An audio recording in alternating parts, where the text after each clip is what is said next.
Сәлеметсіздер ме балалар? Бүгін біздің каналымызда қазақ тілі 2 сыныптың 70-ші сабағы антоним, синоним, амоним туралы не білдім тақырыбын өтеміз. 23-ші жаттығу. Тақырыбына қарап өлең не туралы екенін болжа. Оқу мен ойын. Бұлағындай білімнің кітабыма үңілдім. Сабағымды бітіріп, допқа қарай жүгірдім. Добым домала, қақпа жақты жобала, айдалаға секеңдеп, мәшинеге жолама. Добым қандай айлалы, бізбен орғып ойнайды. Сабақтан соң доп ойнау, денсаулыққа пайдалы. Өлеңнің авторы Баянғали Әлімжанов. Енді балалар, төмендегі тапсырманы бірге орындаймыз. Өлең неліктен оқу мен ойын деп аталған? Себебі өлеңде оқу мен ойын туралы оның пайдасы жайлы айтылған. Сол себепті өлең оқу мен ойын деп аталады. Келесі қарамен жазылған сөздің амоним бола алатынын дәлелде дейді. Балалар, бұл өлеңде қарамен жазылған сөз бұл қақпа сөзі. Қақпа бұл футболдағы доп салатын орын болса, және қақпа деп біз қимыл атауын да айтады екенбіз. Келесі дерек көздерден футболшылар туралы мәлімет ізде дейді. Қазақстанның ең үздік футболшысы атағы 1992 жылдан бері өткізіліп келеді. Бұл жүлде Қазақстанның журналистері, жаттықтырушылары, премьер-лигада өнер көрсететін командалардың капитандарының дауыс беру арқылы жеңімпазды белгілейді. Қазақстанның ең үздік футболшылары Самат Смақов, Қанат Мұсатаев, Бауыржан Исламхан, Ұлан Қонысбаев және тағы да басқа футболшылар. Келесі 24-ші жаттығу.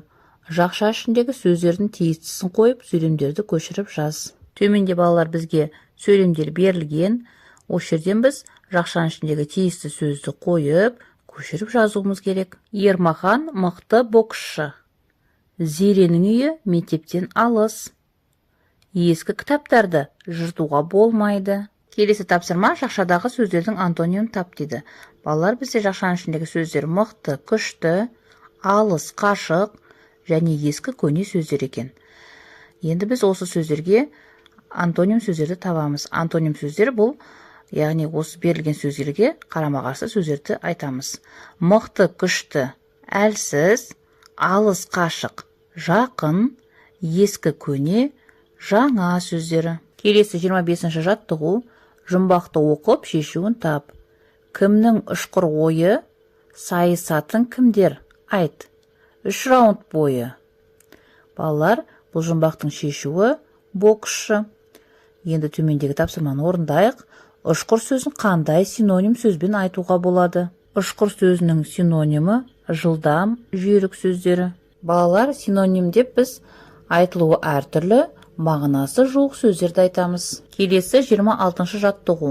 Тірек сөздерді пайдаланып, жеңіс тақырыбына мәтін құрастырып жаз. Тірек сөздер: Қазақстан, боксшылар, Серік Сәпиев, Бекзат Саттарханов, жеңу, ту. Мінекей балалар, осы тірек сөздерді пайдаланып, жеңіс тақырыбына мәтін құрастырып жазып көрейік. Қазақстанда бокс спорт түрі жақсы дамыған. Біздің боксшыларымыз Серік Сәпиев пен Бекзат Саттарханов олимпиадада қарсыласын жеңіп, еліміздің туын биікке желбіреткен. Біз боксшыларымызбен мақтанамыз. Балалар, сендер де осылай тірек сөздерді пайдаланып, мәтін құрастырсаңдар болады. Осымен балалар, сабақ аяқталды. Соңына дейін назар салып тыңдағандарыңа рахмет. Сабағына лайк басып, каналға тіркелуді ұмытпаңдар. Келесі кездескенше.